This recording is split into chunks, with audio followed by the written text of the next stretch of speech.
Part 4. So what? Introduction to Part 4. The finale answers the question, so what?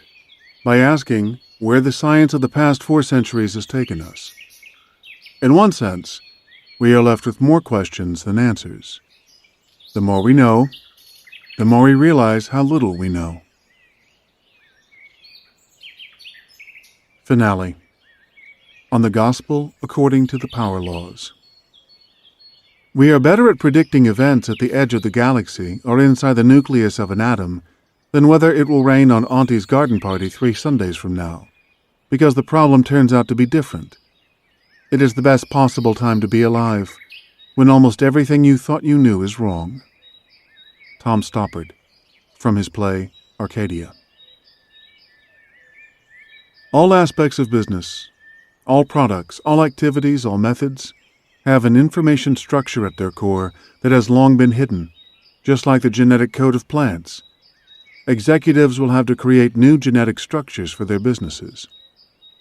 Jay Walker, Internet Entrepreneur. The Scientific Laws Driving Progress.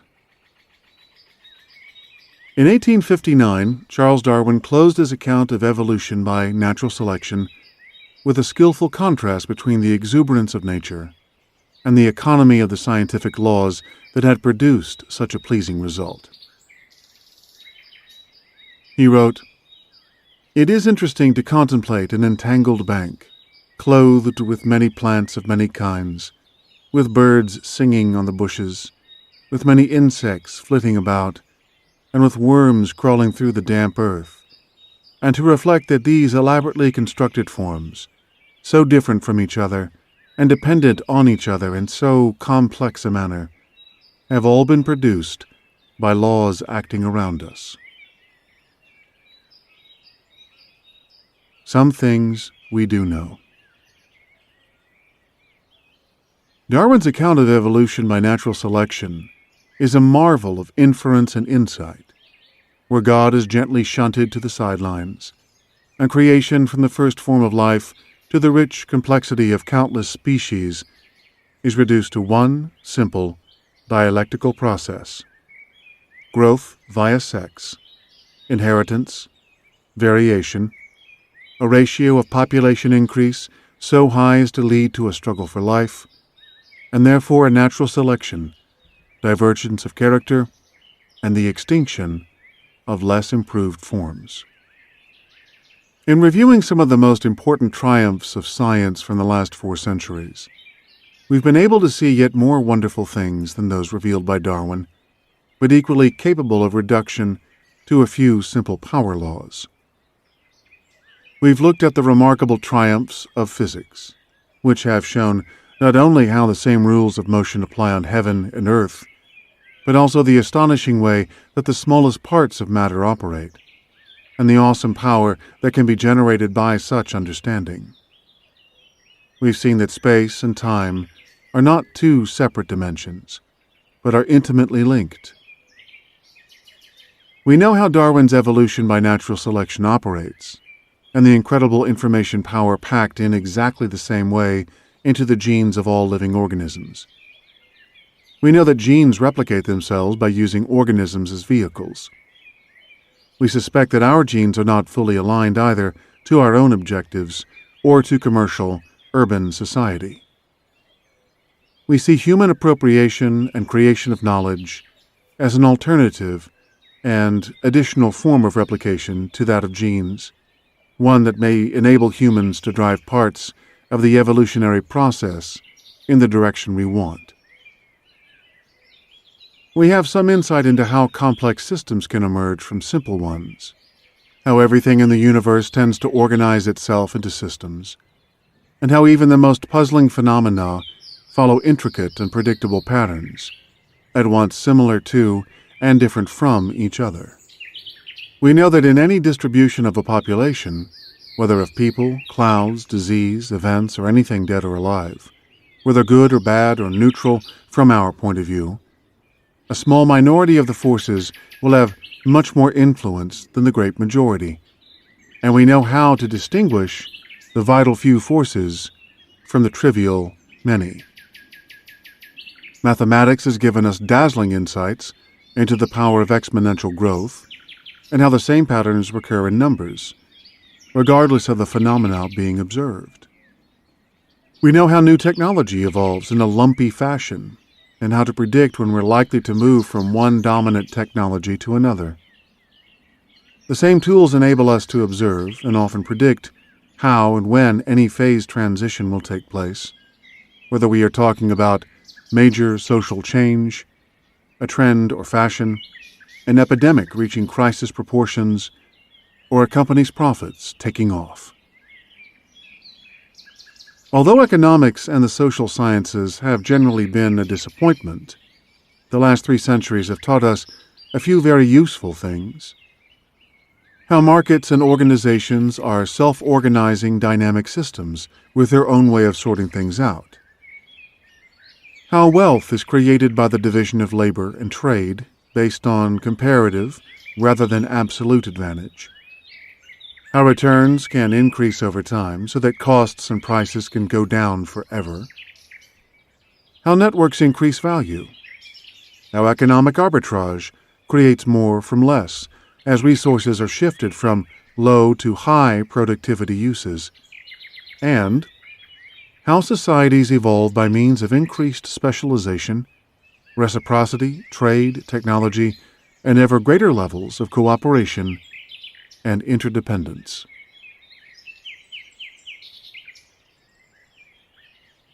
Some things we know we don't know. We also know more about the limits to our knowledge and perception. We know what it is impossible to know for sure, a disconcertingly wide domain. We know that there is no objective truth, and that we are continually distorting and adding to reality. We see that the most important things we can create are concepts, ideas, hypotheses, and that these take on a life of their own.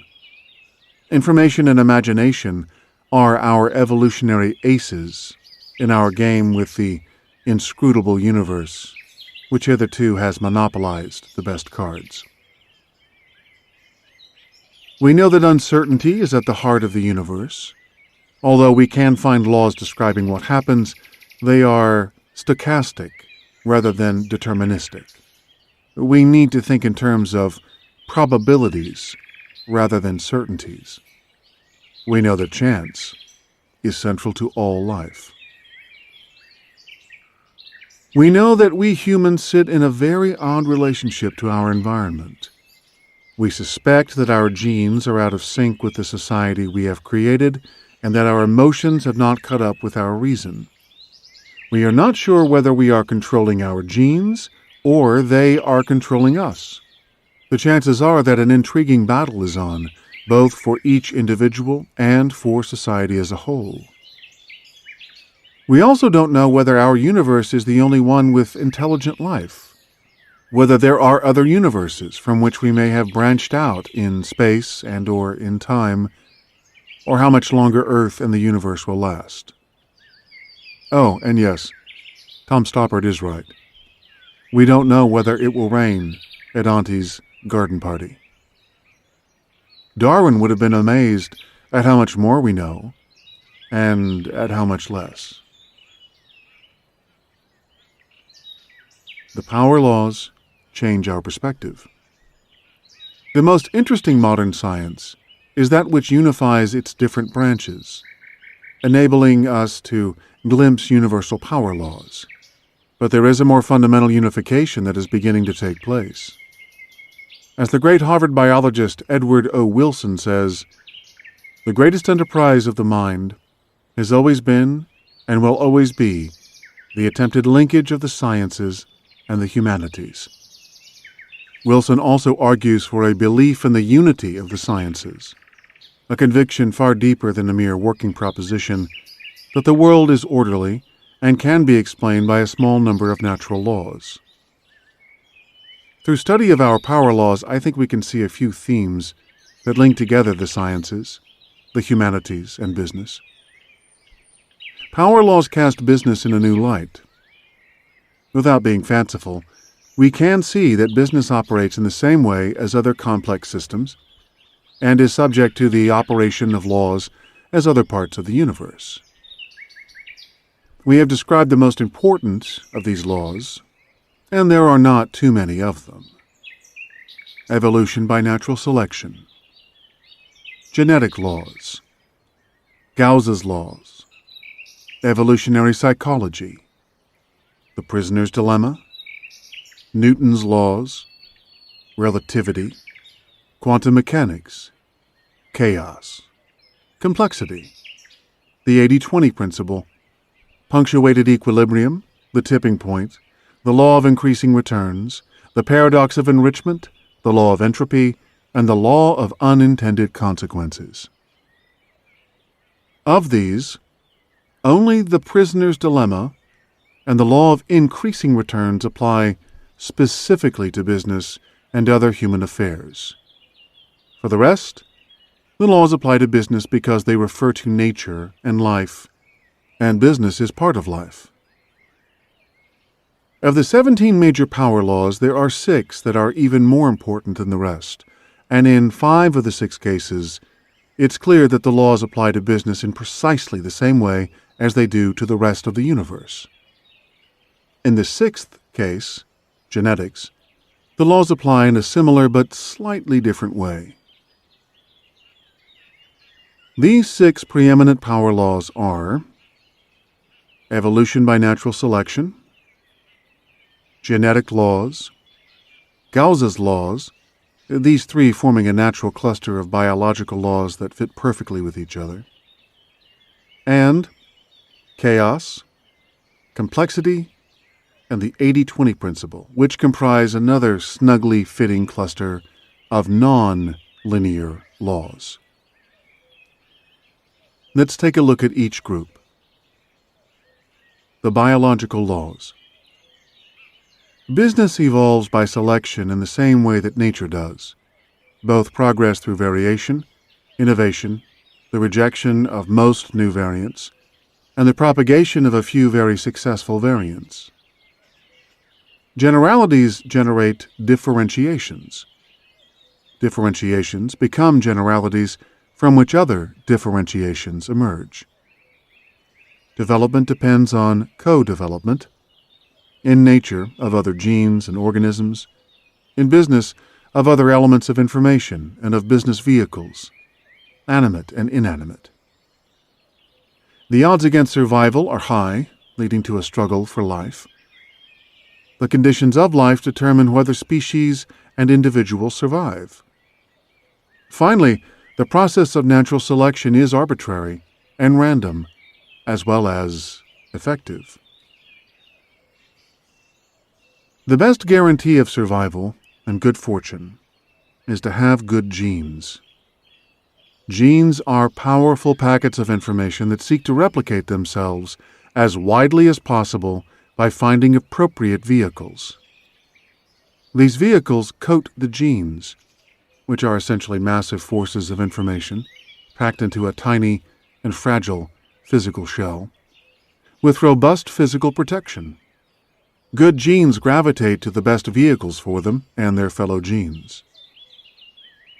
Business has a parallel genetic process. Business is driven by ideas and information, business genes, which seek vehicles for their expression and replication. These vehicles include people, technologies, products, services, corporations, and all the physical paraphernalia of the modern economy.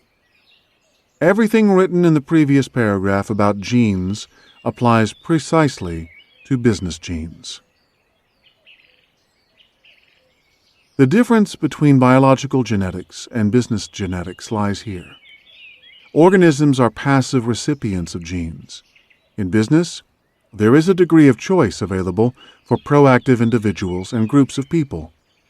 They can identify the best business genes and even create new business genes.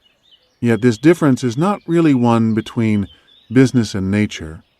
Rather, the difference arises because humans are an odd part of nature, one that can create memes. essentially humanity's own version of genes, ideas that can be replicated in the same way as genes. As humans are part of nature, and business is an extension of humans, business genes, like business itself, can be viewed as part of the seamless web of nature and the universe. Gauss's laws highlight specific lessons of evolution and genetics. With limited resources, a species or individual must be different from others to survive. Differentiation allows us to find different ways of making our living, and therefore avoid direct confrontation for the same food and space.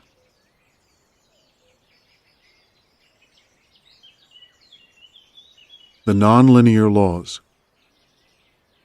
Important parts of life and business are non-linear systems, where cause and effect are tangled together. Patterns exist, but they are irregular and often far-reaching. Chaos tells us the importance of initial conditions in determining outcomes, and therefore in grabbing the first-mover advantage. Chaos also tells us that business, like clouds, trees, or coastlines, is fractal. Each type of business has its recurrent patterns and rules for success. Recognizing them requires respect for the differences, experience, skill in pattern detection, and specialization. Complexity reveals how complex systems such as amoebae, Silicon Valley, or meteorites emerge automatically, as if by an invisible hand. Because business is a complex system, it is always dynamic and always adjusting itself to new realities. Chaos and complexity also demonstrate the role of chance in business, and therefore the importance of flexibility and dedicating some resources to long odds strategies. The most useful of the nonlinear laws is the 80-20 principle. This shows how a few very powerful forces nearly always determine most of what happens. Therefore, smart or lucky creatures find the powerful forces and ignore the great bulk of existence that fills the universe with insignificance. The power laws present a coherent view of reality. The biological laws and the nonlinear laws complement each other and are also consistent with each other. Evolution is an extremely nonlinear process. It's an example of chaos theory in action. Species and combinations of species emerge as complex systems. Evolution is also the best and most important example of the 80-20 principle. The other power laws also cohere with the biological laws, the nonlinear laws, and each other. For example, relativity and quantum mechanics have many parallels with chaos and complexity. Evolutionary psychology flows from theories of evolution and genetics. The prisoner's dilemma and associated theories, demonstrating the importance of cooperation, resonate strongly with evolution and other nonlinear systems. Punctuated equilibrium is an evolutionary theory that has a clear parallel in the economic theories of growth via technological change and in the tipping point. The tipping point and the theory of increasing returns relate closely to the 80-20 principle, and the law of unintended consequences can be viewed as a corollary of chaos theory. The knowledge embodied in the power laws is itself on the edge of chaos, poised between coherent theories with supporting data marshaled in good order on the one hand, and open-ended speculation with many loose ends on the other. If theories are to be really powerful, how could it be otherwise? Some order is necessary for a law to be useful, but some disorder is also necessary to allow us to improve the state of our knowledge and to reach out to other realities, both known and currently unknown. What most impresses me about the power laws is the consistency between their gestalt and value in a non-business context. and their application to business itself. The power laws help us understand life, the universe, and everything, but they also simultaneously help us understand business and show how business is not so very different from other aspects of life. Business is not an alien planet. It is part of the texture of life on Earth, and the rules for success are very similar to those in the rest of existence. So what are these rules for success? How do the power laws change our view of business? Business is driven by ideas and information. Out goes the view that management and business corporations are at the center of value creation in business. In comes the view that we should look further back. Value is created by powerful business ideas and technologies, and we are just swept up in the backwash from these. Managers and corporations are mere chess pieces, and usually just pawns in the flow of information into acts of physical creation. Out goes the view that corporations create value and profits by establishing competitive advantage. In comes the view that information drives value, profits, and competitive advantage. Corporations that appear to have competitive advantage just have temporary and non-proprietary access to better information, which drives value and profits. Out goes the central role of corporate competition. In comes the view that the fundamental unit of value in business is economic information comprising business genes. The driving forces are science, technology in the broadest sense, other forms of useful information, open markets, and people as individual scientists, technologists, entrepreneurs, and executives. Every business is an information business and succeeds to the extent that it is a superior vehicle for powerful information. Out goes the view that business progress happens through corporate competition, and that this process resembles evolution by natural selection. In comes the view that, except for very small and young businesses, corporate competition is a phony war. In general, the struggle for life bypasses corporations, or takes place unseen within them. The important struggle for life occurs among business genes and simple self-organizing systems, among competing technologies and sub-technologies, products and product components, and in the way that products and services are conceived, constructed, and delivered. Value is created where the struggle for life is greatest, but value is also captured by corporations and people where the struggle for life is least.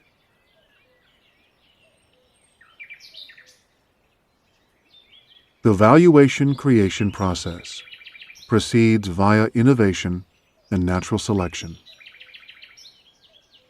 Out goes the view that innovation is a minority activity. In comes the view that innovation is the essence of business, and that innovation proceeds via constant variation, selectivity, specialization, and experimentation.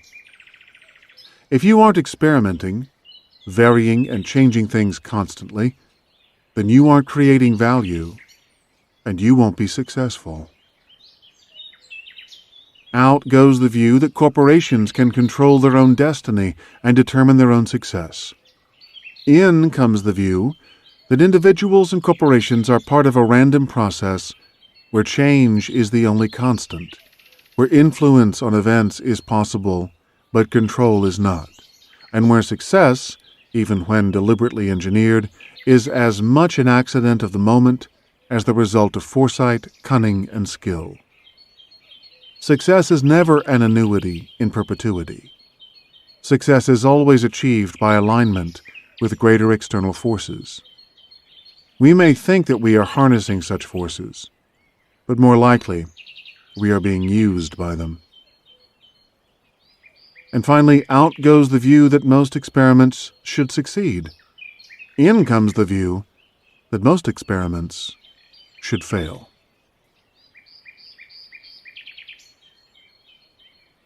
A new information medium threatens to bring about punctuated disequilibrium. Out goes the view that business proceeds according to immutable laws of economics and strategy. In comes the view that economic and strategic laws last a very long time, but that, occasionally, the business context changes so dramatically that the laws need to be reframed for the new context. The nature of business changes fundamentally when there is a massive shift in either a dominant communications medium, for example, writing, mass printing, television, or a dominant technology, for example, agriculture, the steam engine, the assembly line, information technology. Probably, the Internet represents both a new dominant technology and a new dominant communications mechanism. If so, it will be the biggest disruption to business equilibrium since the steam engine. And out goes the view that business has more power than consumers, and that big business has more power than small business. In comes the view that the consumer and the entrepreneur will gain power at the expense of big business. Variation creates uniqueness. Uniqueness creates monopoly. Out goes the view that you should gain a lead over your competitors. In comes the view that you should create your own new business space, where there are no competitors and where the gravity of competition cannot depress returns. And out goes the quest for monopoly by dominating accepted business models. In comes the quest for monopoly by creating uniqueness. Finding the right growth requires great skill and selectivity. Out goes the view that it is difficult to find growth.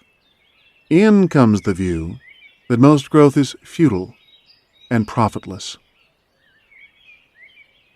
Out goes the view that growth comes from entering new markets. In comes the view that profitable growth comes from creating new markets out of promising raw material that is lying around unused. Profitable growth arises by identifying technologies, ways of doing things, and social trends that are accelerating fast, yet have not quite reached their tipping points. Out goes the view that growth is a matter of mobilizing corporate resources to conquer new worlds. In comes the view that growth comes from creating new value for customers. New value is created from better ideas. Better ideas use fewer or cheaper resources to satisfy certain customers more. And out goes the view that vertical integration is sensible, or that corporations should operate in most or all elements of the value chain. In comes the view that there are sweet spots in every industry, which give the majority of the profits of a value chain to participation in only a small number of its activities. Less is better. Out goes the view that more is better. In comes the view that less is better, and that very often less is more. And out goes the view that most effort is, or should be, rewarded. In comes the view that most effort is wasted. Most big results come from small proportions of input. Don't build cathedrals. Do build open networks with increasing returns. Out goes the view that corporations should own strategic assets and that high profits require extensive control. In comes the view that corporations should own and control less and influence more. Out goes the view that potential acquisitions should be high on the management agenda. In comes the view that formal or informal alliances between corporations cost much less than acquisitions, and yet can deliver almost as much benefit, and sometimes more benefit, than acquisitions. Out goes the law of diminishing returns. In comes the law of increasing returns. The best example of increasing returns is information itself. Good information always has increasing returns and infinite marginal returns. Information does not wear out or degrade when it is used. Instead, it increases in reach, depth, and value. Information, once sold, can be resold indefinitely. If the number of users of information increases forever, its cost decreases forever. Out goes the view that corporations and markets should resemble cathedrals or forts. In comes the view of markets as bazaars, open to all comers, and corporations as traders in bazaars. Out goes the view that corporate secrets must be protected. In comes the view that secrets not exposed to use beyond the corporation will soon cease to be useful. Out goes the view that corporations should avoid leakage of their know-how. In comes the view that some leakage is desirable, and leakage in requires leakage out, and leakage in is invaluable. Out goes the view that corporations should create and defend their own proprietary business systems. In comes the view that corporations should cooperate with other corporations and users to create common open networks.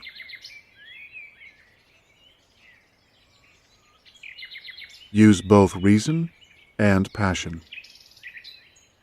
Out goes the view that business is largely a matter of rational calculation.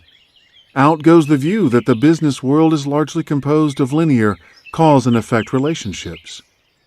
In comes the view that business is both a matter of rational calculation and a matter of irrational passion. In comes the view that creativity is both a rational and an irrational process. In comes the view that business context is both linear and nonlinear in roughly equal proportions. Out goes the view that there is always one dominant route to success. In comes the view that there are always multiple routes to success. And out goes the view that business is always black, white, or gray. In comes the view that business is always colorful, and that it can be both black and white at the same time. The opposite of a great business truth is not a fallacy. The opposite of a great business truth is another great business truth. Back the favorite heavily, and a few outsiders lightly. Out goes the view that business is a money-making machine. In comes the view that business is a book of bets. And out goes the view that a firm should place several large bets. Out also goes the view that you should bet the company on one proposition. In comes the view that a firm should have one main bet, but also a number of small bets at long odds.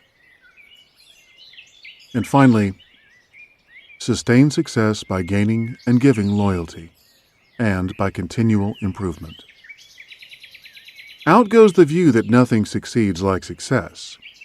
In comes the view that nothing fails like success, that enrichment, entropy, and unintended consequences are endemic, and that each day brings a fresh struggle to create new value and hence perpetuate success. And out goes the view that competition in a series of discrete transactions is at the heart of a market economy, and that learning how to compete effectively is one of the most important things for corporations and executives. In comes the view that competition is vital for an economy, but that competition largely takes care of itself, that business is a series of related transactions, linked together by cooperation, loyalty, networks, serial reciprocity, and reputations. and that learning how to cooperate with the best cooperators is the single most important individual and corporate competence.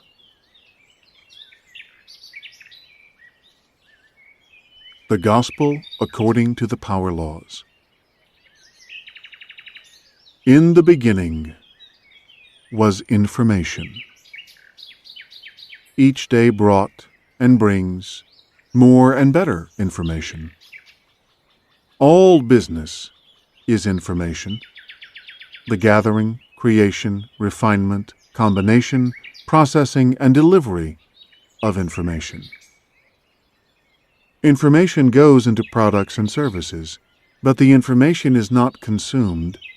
Rather, new information is created.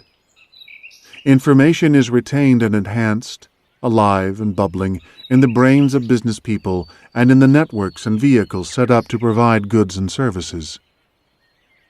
The universe is restless, dynamic, ever-changing, expanding. Information begets information. More information, better information. More diverse information, more specialized information, more accurate information. The universe is endlessly creative, endlessly destructive. It makes mistakes, corrects mistakes, and then corrects the corrections, which themselves contain mistakes which require correction, in an endless cycle that always increases richness, but never reaches perfection. Information can never be complete, never be consistent, and never be absolutely true. Business exists to satisfy and create human needs and wants, to create and enhance civilized conditions of life.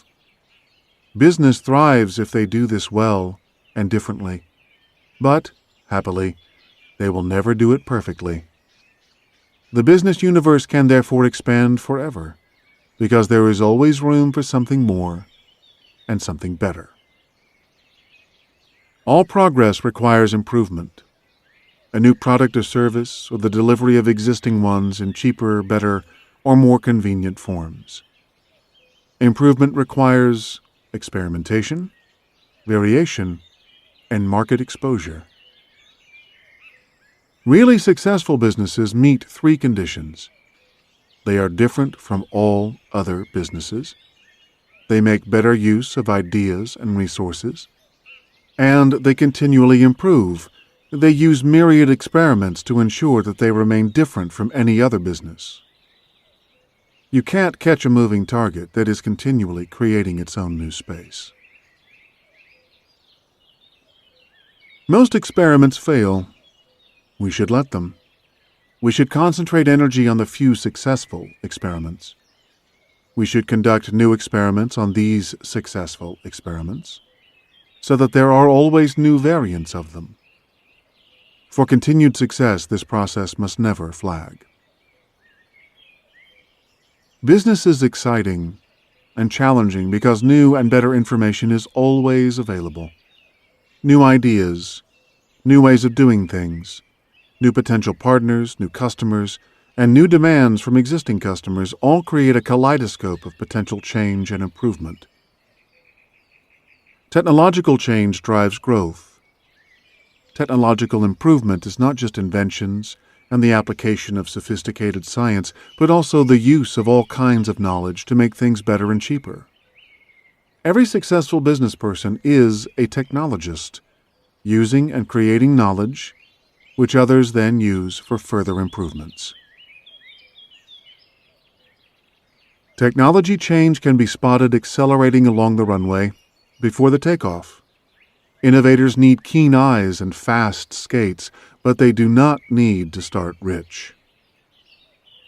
Change is blocked by three things: the failure to recognize, collect, and use information, the inbuilt human reluctance to take risks, and the tendency to build corporate fortresses that are larger, more diversified, and more isolated than they should be. All three blockages create great opportunities for entrepreneurs. A narrow canvas is usually better than a broad one, but the more narrow the focus, the wider must be the window on developments elsewhere and the network of weak ties. The ideal? Focus without high walls. Specialization without inflexibility. Differentiation without hubris. A unique stall in the bazaar, not a cathedral on the hill. Business abounds with profitable asymmetry. A small minority of effort produces a large majority of value. Some things are much more profitable than others. It's much more valuable or economical to do things one way rather than another. It's much more productive to work with some individuals, some teams, and some networks than with others. The most productive resources are distinctive and are committed to constant change and improvement. These are the rules for business revealed by the power laws. They are your route to success. They show that, always, entrepreneurial bonanzas lurk unexploited. There are always new combinations of ideas, technologies, fellow travelers, suppliers, distributors, customers, and partners that you can use to create a superior business system. There is always a way of doing something better and of finding something better to do. Now, all you have to do is to do it.